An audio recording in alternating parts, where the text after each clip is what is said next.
said something about restraints. Is that what the town was for? Exclamation, everybody. Disembodied Memory League death here. So, me being the goofball that I am, I played through this whole, basically played through this whole, cauldron here that was in the DLC realm, and forgot to hit record. Had a whole stream and everything, and granted I could have brought the VOD down from Twitch and kind of manipulated that and stuff, but you know, it's there's that quality difference, quality drop off and all that stuff, and honestly, to be 1000% honest, there wasn't much to see in the cauldron leading up to this boss battle that you're seeing on your screen right now. This is the Fire Claws. It's the boss of the Frozen Wilds DLC, and the net result of that lost quote-unquote stream is that I did not defeat this guy on stream. I had to play for several hours off camera, well, recording locally, but without any of my, you know, without doing any commentary or anything, of me fighting this guy. And after about 2 hours of doing it, you see the footage you see here, where I actually have a successful run. It's this is one of those cases where, you know, the devs put together a DLC and they went, alright, let's make the hardest freaking balls crazy, you know, boss battle we can. It's incredibly unfair at many points. But you know, especially since the Fire Claws can basically glitch through anything and still hit you and all those things. Both the Frost Claws and the Fire Claws in this game are incredibly OP. Like, they honestly break the balance of the overall game, and it's a hell of a thing when you have such a great game as this, and then they put one mob in there that just absolutely ruins the experience. And this is one of them. I mean, the Frost Claws is definitely another one. Fire Claws is just a fire version of the Frost Claws, basically, only bigger. And yeah, they both are quite unbalanced when it comes to the rest of the game, because, you know, I could play through the rest of this game and probably have very little to any problems. I mean, occasionally I'll get I'll get knocked down and get to have to replay a thing, but not to the extent that these have caused. Thankfully, though, you guys get the benefit, I guess you'd call it that, of seeing a successful run and just hearing me sort of wax about how much it sucks without having to go through all the pain of seeing. I don't know. I must have played this thing, this monster, this boss battle, I don't know, 40 times maybe, something like that. It took a while, friends. It took quite a while, and the worst is when you get, you know, to the final phase and he's limping along, and then he just comes right out and just swipes you out and just knocks you out, knocks you down for the count.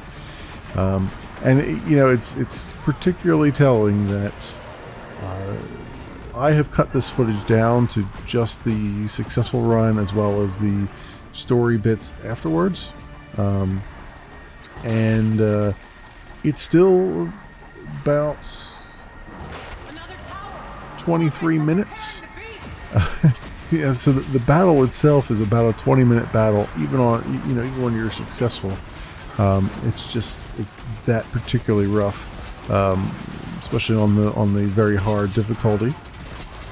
But the name of the game here is really trying to make sure you keep your camera on him. So that, which is a lot harder than it sounds, because there's no lock-on mechanic in the game, and just trying to make sure you're always seeing where this guy's coming, because he has this slashing attack where he'll just go across the entire map slashing away, and it doesn't matter really where you're at, he's going to hit you for a ton of damage, if not all the damage.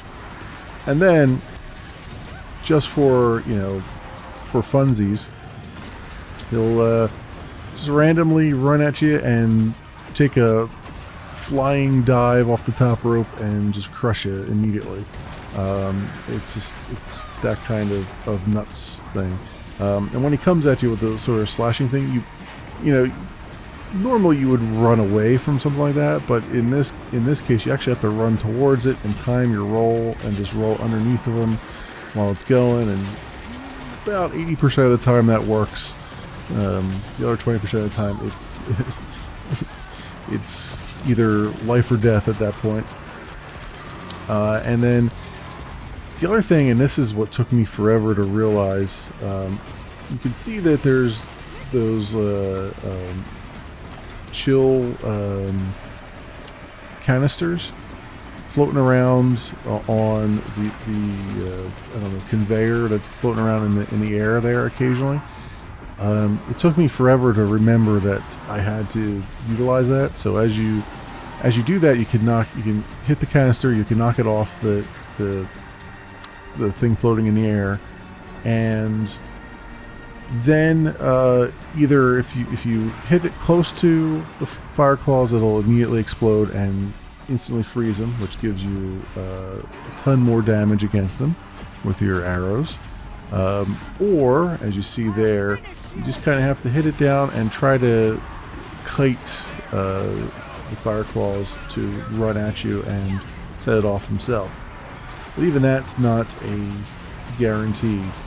You see me using a lot of the rope caster and stuff. There's another. We've missed it at this point. We're now getting into phase 3 here, because there's that was phase 2. Yeah, we're going into phase 3 now because that tower went up. There's another, I think, one more tower after that, which makes it even worse here. But basically, as you get the fire claws down to certain health levels, a tower pops up that starts to try to heal them. Your best bet there is to wait until those towers come up.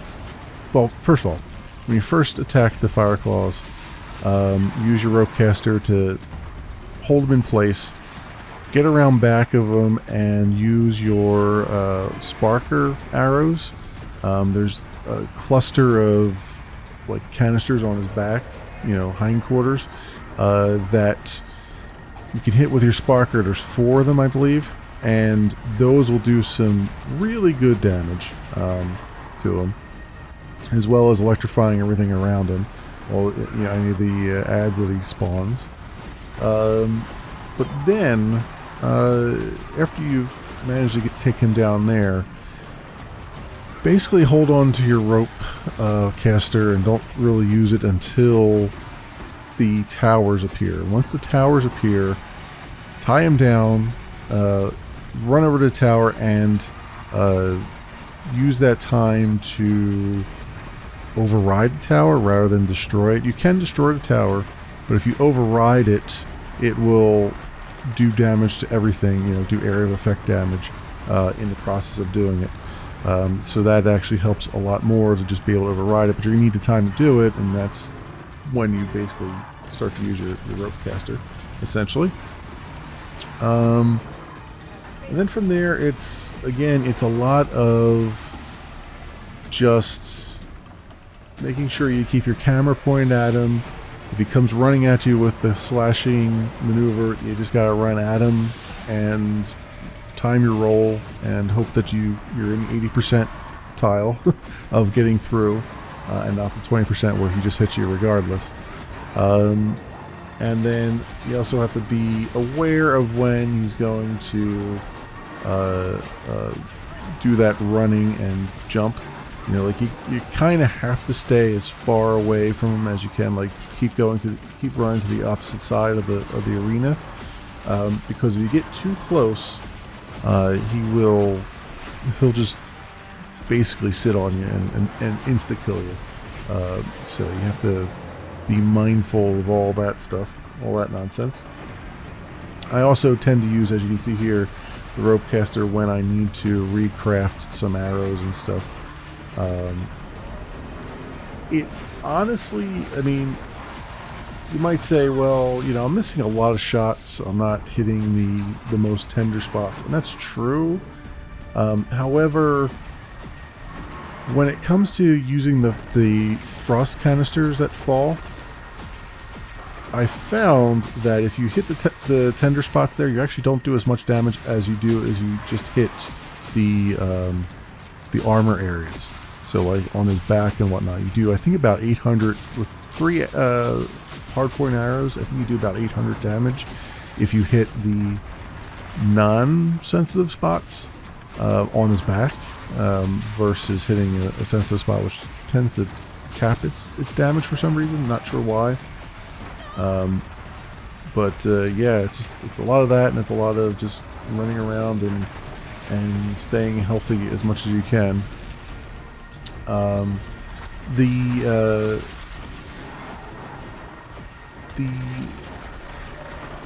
don't know, the potions that deal with sort of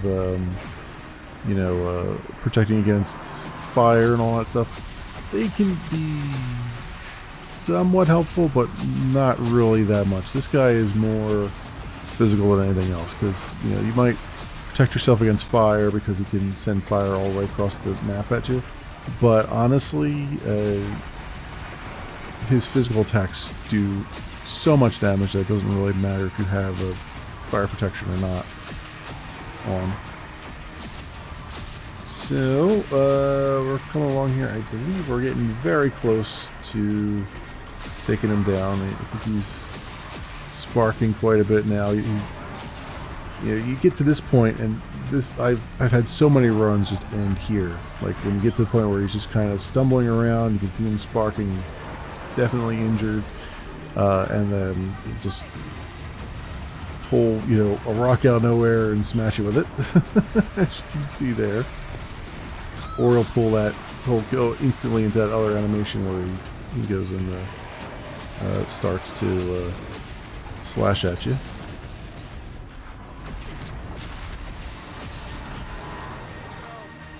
And Aratech and Araya are pretty much useless in this one.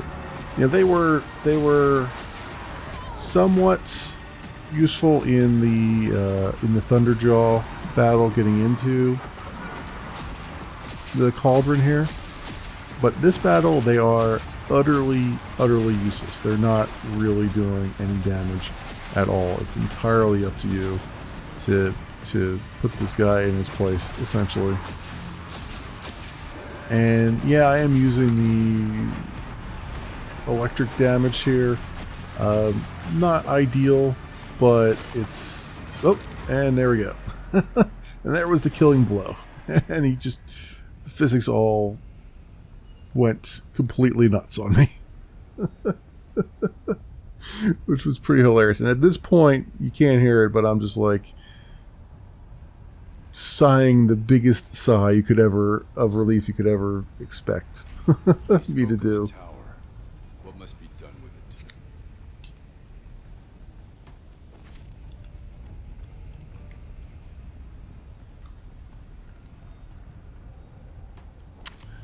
And as always, walking around, gathering all the stuff before you trigger any cutscenes here, because there is not another opportunity to do so. And when the cutscene starts, I will remain silent, so you can hear what's coming up, the storyline and stuff. But yeah, rough battle, friends. This is why I had to do it off camera, because it was just I'm not kidding when I say this footage was 2 hours of silence while I was just trying to, just the game audio while I'm just trying to fight this guy. So It must be as you say. The tower is the key. I'm not sure how I would have ever...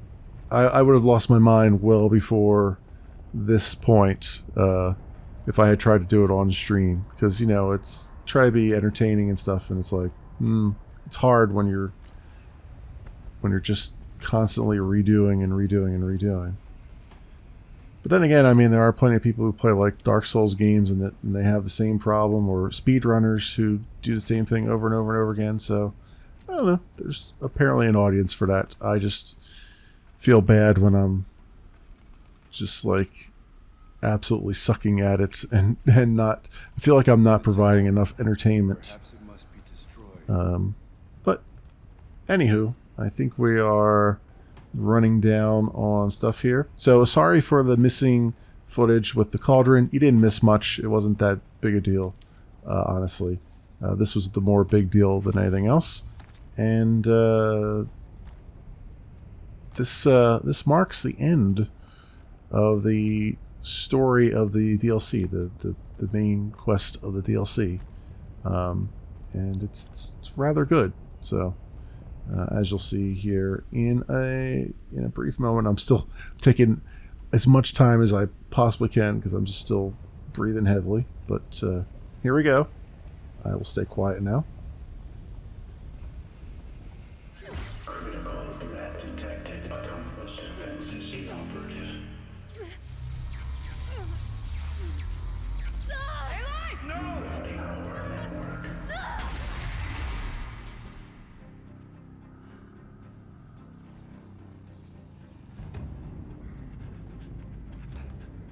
Maria! Don't! Spirit! Scion, please help me!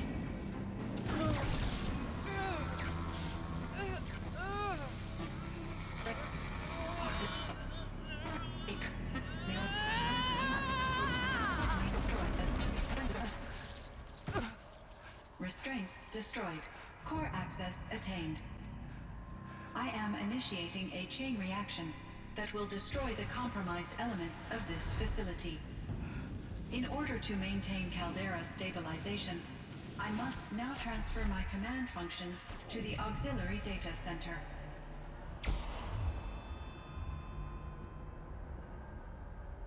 Aurea, I'm free.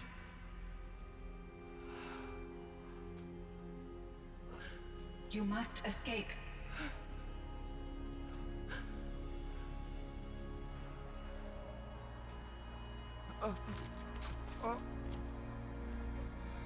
My sister!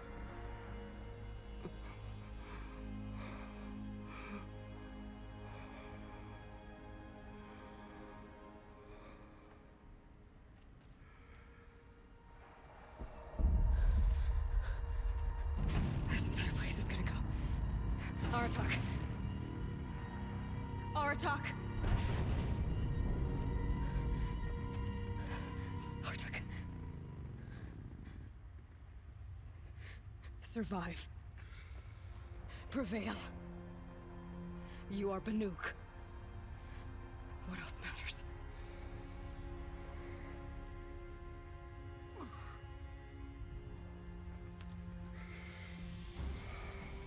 Artok. She wouldn't have wanted you to die here.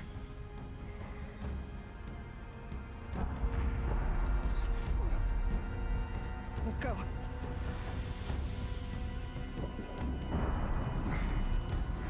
Let's go!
explosive ammo! Above! Quick!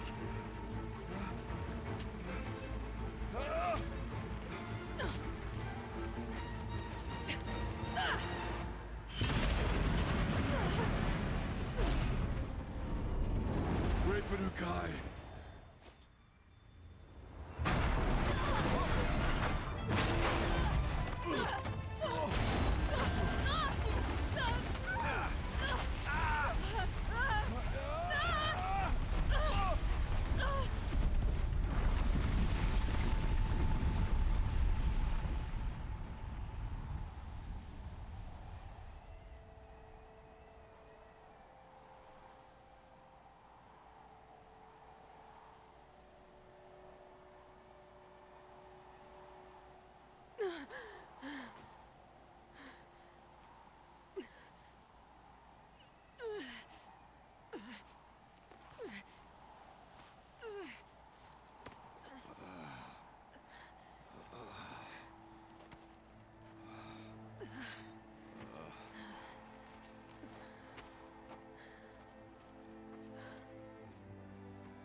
Rhea is gone.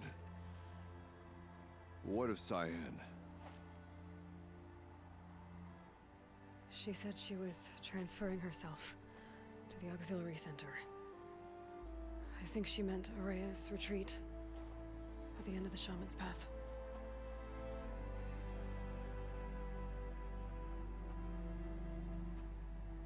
Then I will meet you there for the last verse of my sister's song.